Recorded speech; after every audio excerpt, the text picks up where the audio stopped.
Hey, what's going on out there, YouTube family? This is Samuel Leggett representing Team JVS. I'm back again for another review for Rick and Morty. This is season 4, episode 2. This episode caught me off guard. Because it started off with this really weird gimmick with Jerry not listening to Rick, of course, again. And actually, oh, yeah, shout out to Lisa Snyder. Yeah, I just had to plug that.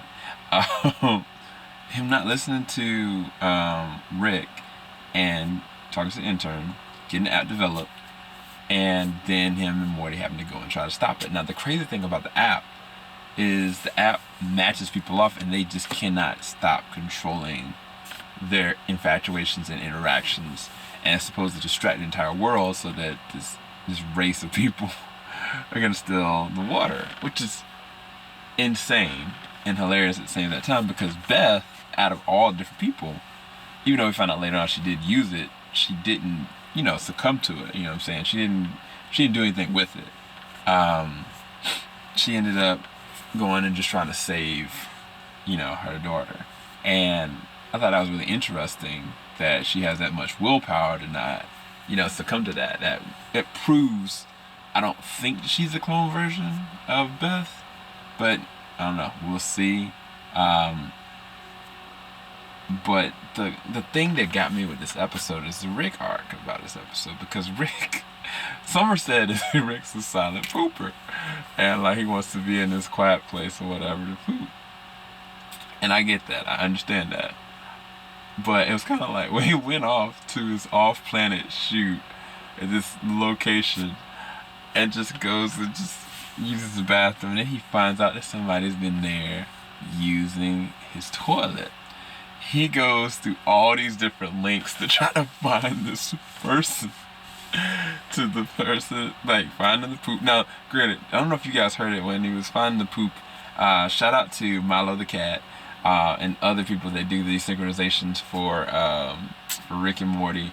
One of the biggest ones was that Kendrick Lamar one that Milo the cat did for Rick and Morty, because I think that was a really interesting reverb, because I think it was the Kendrick Lamar song that they actually used in this one that Rick was just kind of randomly listening to, but it might have been a different song, I can't remember. But either way, I thought that was really fascinating. But anyway, he tracked the man's poop, tracked where the food came from, tracked who delivered it, and he went through all these different links of threatening people's lives.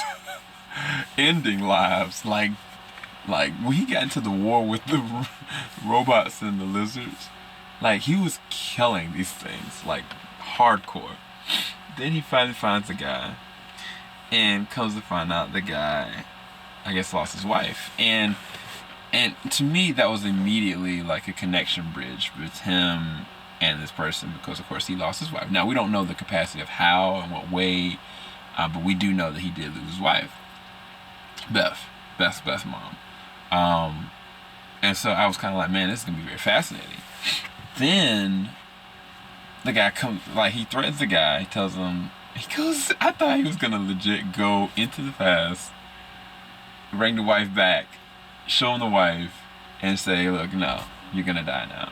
But he didn't do that. Instead, he took a version of his younger self, beat the crap up in front of him, and like, don't use that as an excuse to do this to my toilet or defile my toilet. Then the guy goes back, and he just doesn't care. And it was kind of just like you start to find out that this guy is very much so a wandering soul, much like Rick, on so many different levels. Like, he might not have the same intellect as Rick on a scientific level, but from a life perspective, they're literally on the same stratosphere. And Rick knows that, and that's why Rick is like, he's like, man, get away from me, or shut up, like, I'm gonna kill you. And it's just fail threats, until like this one last time where I was kind of like, okay, he's about to blow this man out. Like, if this man comes back, then he goes and delivers, this vat to the guy's job, all to find out like this terrible tragedy that happened. And it broke Rick, like for real. And then the crazier thing is that after the funeral and stuff like that, he goes back to the toilet, and I was like, Rick, you about to die, bro. Like, I thought it was like literally a setup. You come to find out that Rick left him in his own Rick way, like this pleasant surprise of giving this man his toilet, like his place of peace. Like, he actually was giving it to him. And man, it's kind of, I guess we're kind of emotional even just thinking about it. Like, I really, I'm gonna have to go back and watch this episode again, because I mean, if I take all the Jerry stuff out and the stuff with the app, this is a very interesting, profoundly emotional episode for Rick on so many different levels, because the guy, he broke down why Rick wanted to go to a toilet on his own. He broke down how they really probably should be friends, and how Rick probably needs a friend right now, even though Rick denies it. Like, I mean, it's evident based on the way he kind of set up the chair. And man, it's sad, bro, because Rick just keeps losing people. He lost his wife. He lost Bird Person. He lost Unity. He technically lost his family. And I mean, the only person he hasn't really lost is Morty.